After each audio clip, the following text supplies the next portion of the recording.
The content of this podcast is for informational purposes only and should not be considered medical advice. Always consult with a qualified healthcare professional for any health concerns. Take care of yourself out there.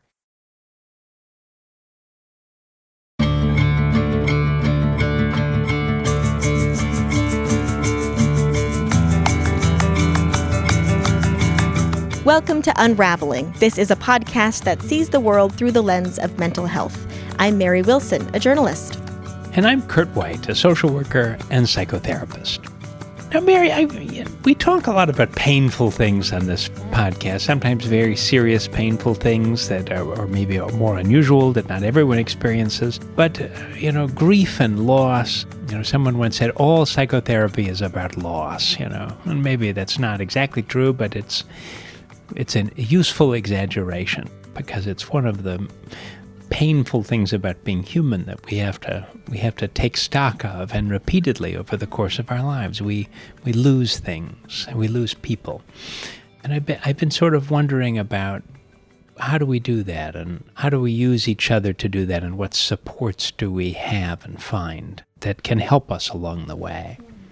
And is it true, I've heard it often said that everyone grieves differently and you shouldn't judge someone by how they're grieving. Maybe some people will be outwardly sobbing, other people retreat into themselves, or other people get angry. It seems everyone deals with grief a bit differently. Yeah, it's very true. And it can be so invisible. I had a supervisor, my old friend and supervisor, Jean. She had lost her husband shortly before I met her, and she said she would drive down the highway and she would look at people in their cars, and she said she wondered who else that's just driving around like her has their heart broken in this intense way, and no one would know, right? No one would know. And I think that's part of the dilemma. Another colleague I knew once said that the hard part after he lost his mother was that after the rituals were done, the funeral, he said there's a lot of stuff to do right away, and everyone kind of comes around, but then everyone kind of backs up and goes away. And the question is now, and that's really when it starts, you're left with this long hole rest of your life without the person. You can feel so alone, which is interesting because, like you said, every single one of us has experienced loss. So maybe we shouldn't feel alone, and maybe there's a way to experience some collective grief, which brings us to our interview today, which we came across from a really interesting Instagram account about a woman who recently lost her dad. And instead of just grieving privately, she wanted to share her process in a really public way. Yes, and I find this so interesting. I mean, I became fascinated by it right away when I saw this, and I've seen a couple other folks do similar kinds of things with lost relatives, where there's a kind of a public sharing related to a person's possessions and things like that. In this case, it's an account called Dad's Vinyl Stash, where this person, Nikki, inherited her father's very large and serious record collection. I think one collection among many, but this one was a very special part of his life, and music was a thing that they shared together. And the account shares song by song, album by album, pieces of this collection as she is going through it and metabolizing it in the months after her father's loss. Mm. And despite being such a private person, she wanted to share this with others, and it's really struck a chord with many, many followers and people commenting daily about how it resonates with them. Yes, and I think that's really kind of exciting that maybe there are some new ways to join together because of these internet spaces that may be doing some interesting things to help people kind of work alongside one another in that way. Maybe not unlike group therapy in that way that one person's sharing becomes an offering for everybody else to take in. And so I thought, wouldn't it be amazing if she would sit down and talk with us? She said yes. And she said yes. And now normally we'd have a bio of the person, but as we mentioned, she's very private. So this is Nikki from Dad's Vinyl Stash.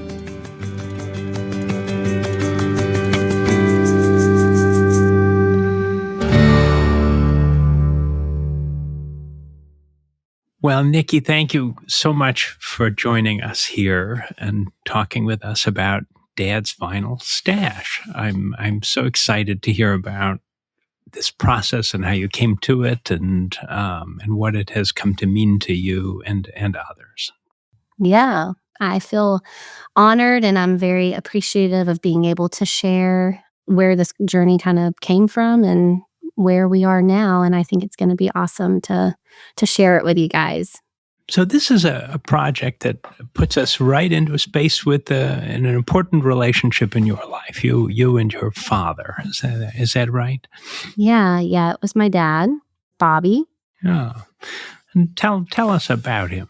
Yeah, so it's kind of hard to put into, I guess, just like simple terms and simple words about like who your mom and dad really are to you. But dad was a very passionate, spiritual, highly intelligent, highly talented musician. He played the drums. And I always felt like when I was growing up as a little girl that he was a cool person. I really enjoyed being around him. And of course he had his quirks and he was very private. So he was kind of introverted and kept to himself. And I think that that's where the music became a huge outlet for him, like just listening to music and sharing in the music. And so music has always kind of been a part of everything that we had kind of done together. His inner circle if you were a part of his inner circle, then you really felt like you were a part of something special. And this is really about him and for him.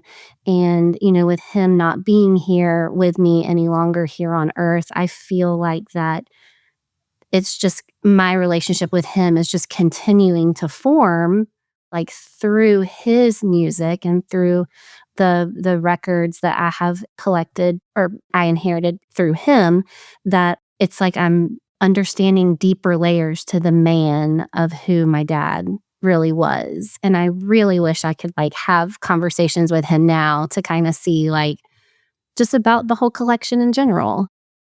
Is there a particular song you associate with him? Oh man. I mean, of course there's like songs that I'll hear and it will just kind of remind me of him. And with him being a drummer, he always put his headphones on and he'd hear the song, but I would only hear him playing the drums, like when I would be in the room with him. And so like there are certain drum riffs that I will hear in certain songs and I will think about him playing the drums. And a lot of them were like fun rock and roll 80s stuff. There was like a Pat Benatar song that he would play. There are Def Leppard songs I hear, and I would hear the song like when I was in college and stuff, and I was like, why can I hear the drums so well? But it was because like I heard that part when dad would play it. There is something that we put on and I was like, this sounds so dad. Probably like a lot of the Robbie Robertson stuff we just posted about, because like he kind of came out with that whole new project. And that was actually a record that dad shared with me prior to him passing. The music that I'm uncovering, like the Cigarettes After Sex record, I'm like, where did this come from? And why have I never heard it? And why does it sound like something that like dad would put on and I would be like, what are you playing? And then I'd be like, this is really awesome. Like, I'm so glad that like this is something that has been shared with me. The same for like the Beach House record that I just shared. Like there's this certain genre of sound that I feel like always kind of reminds me of dad. And it always feels like my home with him and kind of where we live in this space. He would say, Nikki, like sit back and just listen. Like don't judge. Like don't judge what you're hearing until you really give it a chance, give it a try. And I feel like that's something that I really learned because of him. Tell the story, if you would, about how you came to have this collection. Well, Dad passed in July of 2025. It had been a few years prior to that. My husband and I bought our first record player. And so we were kind of buying different records. My husband and I were, and like kind of deep diving into vinyl and starting to collect some of our favorite artists and things. And so, of course, I would like send the picture to Dad, or I would send the music to Dad, and he would be like, okay, well, this is really cool that you guys are getting into it. And I feel really at peace. And these were his words exactly in a text message to me. Like, it brings me so much peace to know that my collection will be with somebody who can honor it and who can love it and who can listen to it and like give it life. After Dad had passed, we had gotten word that if there were things that we wanted of Dad's, that we would be able to get them, like they would be mine. And I said, okay. I said, well, probably one of the most important things that I shared with him is the music. And so, of course, I'm asked, well, do you want all of it? What do you want? And I said, Dad had a huge collection of CDs. And I said, well, I don't know if I'm going to really be able to house the CDs and like all of the things, like the vinyl and the CDs and the books and the yo-yos and the figurines and Star Wars, all the things that Dad had. I'm like, he was a collector in a general way also, yeah, it sounds like. yes, Yeah. yes, with all the coins and all the clothes, just everything that he had kind of collected in itself. But I said, if I can get a few records, that would be amazing. Like just a few of the vinyl records, that would be awesome. The nitty-gritty of things when someone really passes like that, it takes months before you can really, figure out sorting out things and who gets what and what kind of happens. It's not, just right after the fact.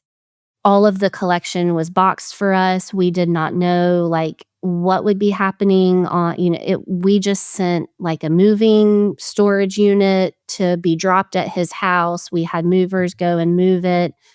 We did not physically do any of the moving, but when my husband texted me and said, it is done, we have everything in the moving unit, and you may go a little crazy and ballistic when you actually see it on your end because you have no idea what 40 boxes of vinyl really look like. And I was like, okay, cool. Like, I mean, it's, whatever. Like, I'm taking that with a grain of salt. Like, it's going to be emotional. I can't believe that it's going to be here. I'm going to, it's going to be really difficult for me to kind of open it up and to be able to see Dad's stuff sitting in front of me.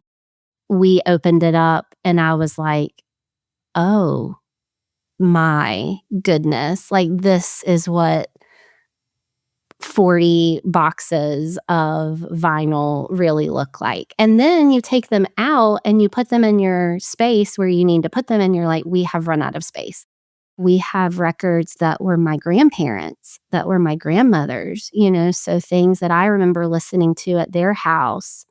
And my dad, because he was with them, he got everything because when they had passed, their collections became his.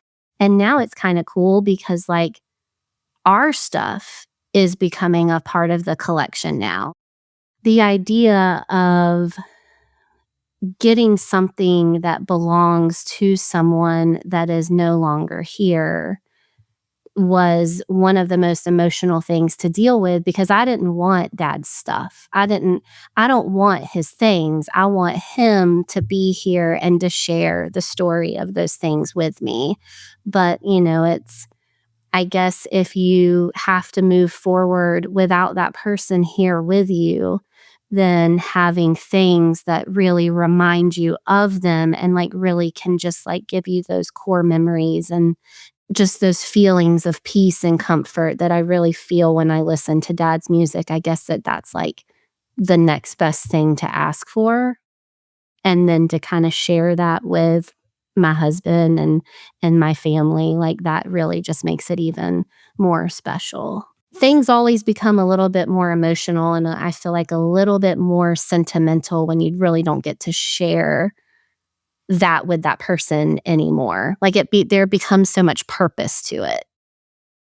It's interesting. I mean, collections are often, I mean, they probably have a lot of different meanings to people, and sometimes, and he had a lot of them, and it sounds like they sometimes, I think they're our own immortality projects in a certain way. We spread ourselves out into the world, but it does sound like the music for him was alive in a different way, was shared. It was a lot. There was an actual thread of him in it, and it maybe meant something different, certainly to you. I mean, than a collection of plates or something like that. It sounds like, right?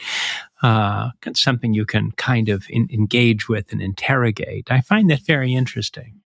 I feel like that when you hear music or you hear certain songs or you hear certain parts of music, it's like it just takes you back to an exact moment that you may have had. Like whether you were in elementary school, middle school, high school, you were with like the first person who you kissed, or I feel like our brains just naturally move into this place of like with smells and with sounds. But I think that there's something special that is done through music that will just, it's like you're emotionally connected with whatever that feeling is that you can really be in tune with.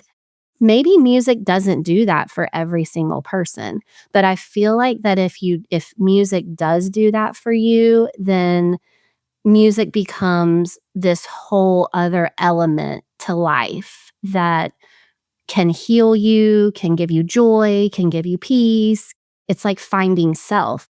Every single time I put a new record on, I get like this chill. Like I get this like weird, like, and my husband, every time he's like, "Are you cold? Like I'm sweating. It's so hot in here." And I'm like, "No, I don't know what it is." Every single time it's like, I don't know. It's like that movie that, or like that show that's like, I don't even know what that show is called, like where you zap in and then you like zap out, like you're like zapping into whatever you're doing and then you're zapping out. It's almost like that's what me and dad are doing together. I'd love to hear sort of exactly what it's like for you to go through that process of picking a record and getting into that space where it does come to you like that. Yeah, well, usually when I pick something, I have picked things because I like the cover. I'm Hmm. like, "This cover is really cool, like, let's play Yeah, this." yeah. That, the Rose City Band one that I shared, I think a few weeks ago, I was like, "This cover is so beautiful, I wanna play it," and then I put it on and I'm like, "This is," it's like dad was telling me, "I know you'll like this record because the cover is so cool, like, just check it out." But, I feel like too that dad has a whole collection of jazz. And so, jazz records and jazz is kind of hard sometimes to pinpoint. So we'll just sometimes just pick randomly and then we just put it on and we listen to it and I'm like, "Yeah, let's share this week. Like this is really cool." The Art Pepper one that we just shared, that's kind of how that record was, like, and that really resonated with a lot of people. It's weird to me, like, which records people are like, "Oh, wow, this is so cool," or it kind of is a flop, like, it kind of is, you feel like it might be a dud, and then some of the duds that I feel like, I don't know if this is gonna really do well, like the Claypool, it, like, goes crazy, or like the Cigarettes After Sex, it goes crazy, and then people are like, "Oh my gosh, I've never heard this, I'm buying it," and I'm like, "Yes," like, that to me is the ultimate compliment of anything that we could possibly be doing with the page because that's what dad did for me. Dad would share something with me, and I would be like, "Okay, I'm gonna go purchase that," or "I'm gonna go buy it," or "I'm gonna add it to my playlist." Now, some of it is stuff I choose because I just think it's cool to play, like The Journey, the Def Leppard, I mean, it's like all of those bands that I've kind of grown up with. Some of it's from. Do you know it beforehand? Do you think sometimes, like, do you wake up with it and say, "Today, Do you know? Some of it is very thought out and I guess planned out, but then for the most part, um, most of it, the majority of it is something that we have pulled, we listen to, and then we're like, okay, this is going to go into next week's sharing stack. And then some of it actually has been shared because other people who are commenting on the thread from one of the videos will say, is that what I think it is, like in the background? So it's kind of really cool to have like this community of music listeners who are really sharing in it with us. How did you decide on the aesthetic of the visual with the hand playing there's a little bit of a repetitive richness to watching it also, but also you're hidden out of frame, and I'm just sort of curious about how you came to that. Well, that was my one stipulation was that I would not be in the video or I would not be talking in the video. I didn't really want the account to be about me being in it. So I said, is there a way that you can like film with just my hands, just me pulling it out, of the box or of the sleeve, or now we're pulling it from the shelf? And of course, my husband's like, yeah, I'll do whatever you want to do. He's like, but I really think that people would really want to see you or hear you. And I'm like, no, I'm not ready for that yet. When I really sit back and think about like what my true purpose is with creating this, I say that it's not about me, but at the end of the day, it really is about me sharing Dad's music with the people, because that's what Dad always did. Dad shared music. He shared music with me. He shared music online. He shared music with his friends. He always shared music. And so I feel like that this is just another way for me to like kind of keep Dad alive in that music sharing. It does give me a lot of peace, and I have found a lot of purpose through creating this community of people who are sharing something that is very similar. Does it help to feel less alone in your grief as you? For sure. Yeah. Yeah. I will say sometimes it gets really it feels really heavy, because people are sharing about their grief, and you're reading about it, and then it makes me think about Dad, and it makes me think about, and it'll make me cry just thinking about it right now, but there are so many people who are on the page who are sharing about the collections that they have gotten because of loved ones who have passed. And some of them have not even looked through their collection yet. But then they see Dad's vinyl stash page, and they're like, because you're doing this, now I want to go into my own record collection, and I want to start pulling out stuff from my granddad or my dad or my husband or my wife or, whoever it is. And I'm like, that's deep. That's really purposeful. I mean, I think, grief and loss is complicated. I think I sometimes had the thought as a therapist that sometimes what we're missing more of in the in community spaces is a way of kind of remembering people together and grieving together after the initial burst of grieving is done, right? I mean, that we do okay, right? We come together. But there's always people always tell me that the hard part is when that is done. And then you're just facing the long life without the person. Where did they go? They're not here. I want the real thing. And all I have is my thoughts about them or the things that they left. What am I supposed to do with it? And I think I don't know that I have the answer for that, but like I think the therapist's answer is we've got to do something together about it. I think, right? We have to, and I'm curious about whether there's something kind of different happening here. in this kind of very special online space that you've created? Like, is this a kind of a new way of being able to join that feels sort of manageable? It's certainly just doing something for you, but I think you're feeling that it's also really doing something for other people too. Well, the way that Dad's death was he suffered from a heart attack. So he was taken, I mean, suddenly, so sudden and so shocking. And dealing with the sudden loss of somebody who they called you on Saturday and I missed the phone call and I never called him back. And then on Tuesday, I'm getting a call saying, we're at his house. And so the fact of like you going through the ideas and you're constantly replaying all of the things in your mind of what could I have done different? I wish I had called Dad. I wish I had recorded his voice. I wish I had a voicemail. I just want to hear him. I just want to have that conversation with him one last time because there was one day he was here and then the next day he wasn't.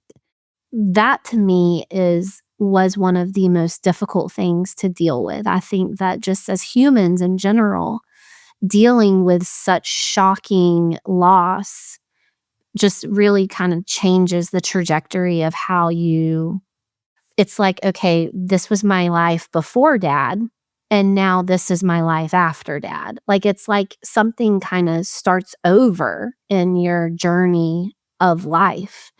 And I think that people deal with it in completely different ways. I have always been one of those people, and I do think that it's partly because of Dad.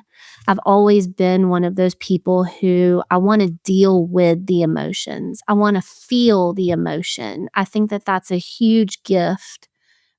And I've never really been one to kind of numb pain, to kind of numb things with different things. I know that just people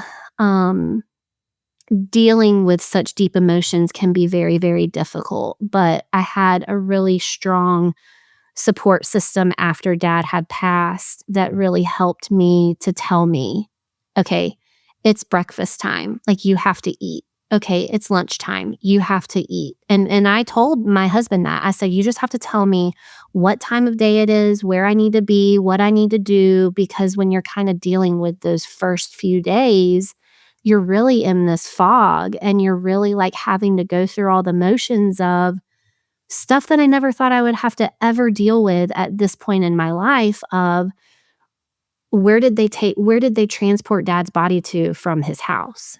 Like just like all of the stuff that It's you really very have. disorienting, isn't it? It really knocks you out of everything. Yeah. Kind of And it lost. really, and like the rest of the world is going on around you.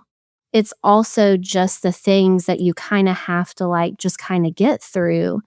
But then on the other side of that, and then dealing with the funeral and, all of the planning and all of the things that really had to take place, it was not until after that when I really came home. And I mean, when Dad's stuff showed up here at my house, that really was gut-wrenching.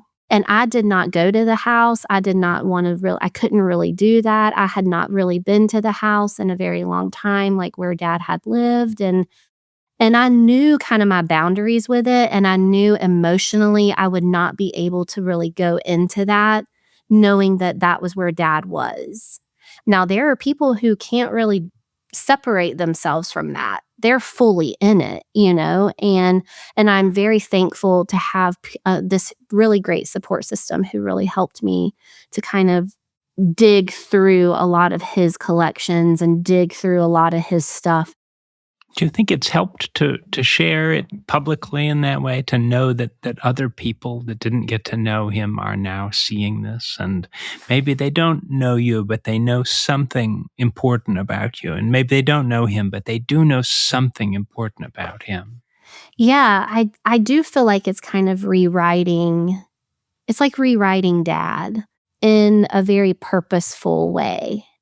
I really would like to have a conversation a conversation with Dad and see, like, is he offended by me doing this? Like, would he would he appreciate this? Or would he be like, "What in the world?" And I really and I feel like it could go either way because I do feel like that Dad would be like, because Dad would always tell me, like, "You don't understand, Nikki. Like, this is like a top personal collection that I have surrounding me. Like, this is a top personal record collection, and you will be surprised by what you find." And I'm like, "Well, you know what? I am very surprised by what I find, but there are also 56,000 other people who are very We're surprised very surprised. by what we have found, and they are loving it, Dad." So I do love sharing it because I do feel so close to Dad. I feel like I can have conversations with him about, like, do you want this to continue? Like, is this something that, like, we need to continue? Like, is this gonna grow into something um, that could possibly grow into something that's a little bit bigger? It's almost just like sharing dad's story with the world. And I guess there's like a humanness about it that people are really liking. And I think that that's amazing because it's about somebody who's so special to me. It's my dad who I can't really be with anymore. Do you think you've learned new things about him as part of this listening process? That you know him Oh, in yeah. different ways? Yeah. Yeah, for sure. I feel like that, it's like an peeling back an onion, like, you get these different layers of dad every single time I'm listening to something. I feel like I'm getting to know him a little bit different, and that is such a gift to me because I don't really feel like you really get to know your parents as, like, the true men and women that they really are. They'll tell you all day long they're cool, and they'll tell you stories about, like, walking up the road in the snow, for 5 miles or whatever. I didn't smoke those cigarettes or drink that alcohol. I don't know why you're doing that. But then you get to know them as, like, men and women, and you're like, "Oh my gosh, like, Dad was he was in his 20s when he had me." And so, being a 20-year-old young man drummer in Atlanta, Georgia, trying to become a part of a band, and then you end up having a baby, it, like, just changed the trajectory of his life. And then I feel like the older that he got, the deeper his music collection was getting, and, like, just the collection in general, we just kinda look at it and we're like, this is the soundtrack of Dad's life, from pretty much before he was born, when my grandparents were collecting records, up until the day after the day my dad even passed, he was still buying records and collecting them.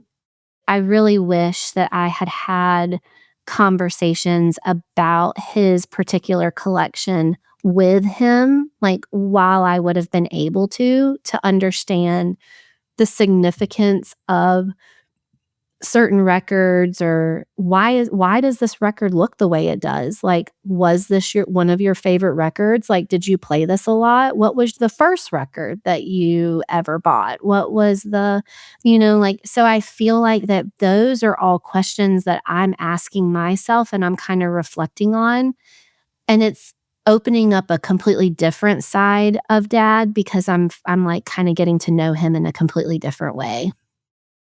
Are there things that you would want your regular viewers to know that maybe you could say to them here that you wouldn't necessarily say in the format of a brief Instagram post? I think that the idea behind the page, Dad's Vinyl Stash, has become something that is very purposeful. It's really it's fulfilling something for me that I never really thought was even really there. Like, I never really thought that I was really missing that. and um and I guess that's like a part of dad, like that's a part of dad that I'm missing. But I do feel like that the people who are sharing in the music with me and just with the page, it's just really kind of it's giving the music life, and it's bringing so much light into something, and it's really rewriting this whole part of dad that I never really thought would even happen. And just the hard moments that you kind of have to go through losing a loved one. I feel like that I just would never want for anybody to feel like they're alone in that, because there's always going to be someone who is sharing in the same thing that you're sharing in. You just sometimes have to find them, and sometimes you'll never know it unless like you share it. Well, Nikki, thank you so much for talking with me today and sharing about your father and about this wonderful project. It's been such a special thing. Yeah, no, I'm so grateful and honored, and I look forward to seeing, what the future brings.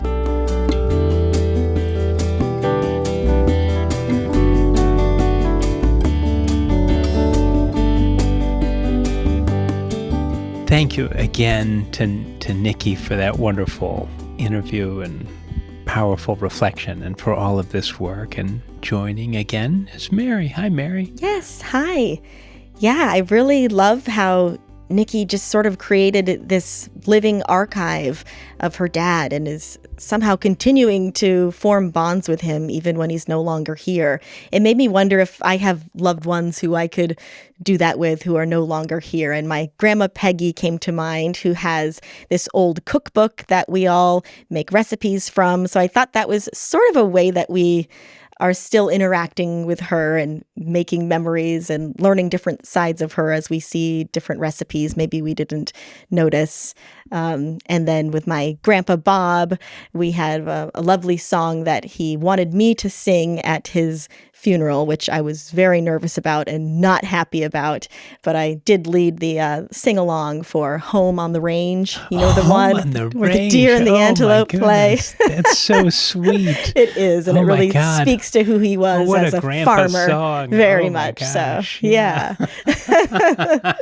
So this interview definitely resonated with me. I can really picture that. That's great. Yeah, when my grandfather was in his later couple of years, I used to go to the assisted living where he and my grandmother spent their last few years, and they would do sing-alongs, and I would sing with them, and they would go back earlier and earlier in the decades, what I mean. He would know all these songs that were popular, in the 40s and the 30s, and after a while he was just quiet with one of them, and I said, "You don't know that one?" He said, "Before my time." That's I thought, great. well, you're 91. Maybe they should take this one out of the rotation. I don't know, but it's powerful. These kinds of sharing, aren't they? The music that holds all of these memories, and just like food and tastes and smells, can bring you back to a certain time. Yeah, even just talking about it now, I can feel his aliveness inside of me a little bit. I don't know if you feel that way about your grandfather, but. That's right. We'll have to go listen to some Pink Floyd and think of my mother later on today or something like that. But it's a very powerful and generous thing that she's done, and I really hope people will check it out. And she has many more boxes of vinyl to go, so hopefully you will join in on her journey and follow Dad's Vinyl Stash on Instagram. Links are in the show notes. And I'm very excited that in a couple of weeks, we're going to be talking about collective grief and mourning as a kind of parallel to the individual grief and mourning that we talked about today. So I hope folks will join us then. We will see you next time.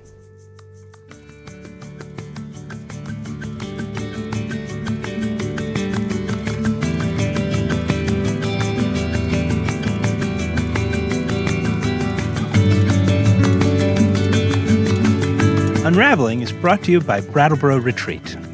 Our producers at Charts and Leisure are Andrew Adkin, Hans Butow, and Jason Oberholzer. And you can find us on social media by searching Brattleboro Retreat. Brattleboro Retreat is committed to exploring diverse perspectives on mental health. While we invite hosts and guests to share their insights, the views expressed are their own and do not necessarily reflect the policies or positions of the hospital or its staff.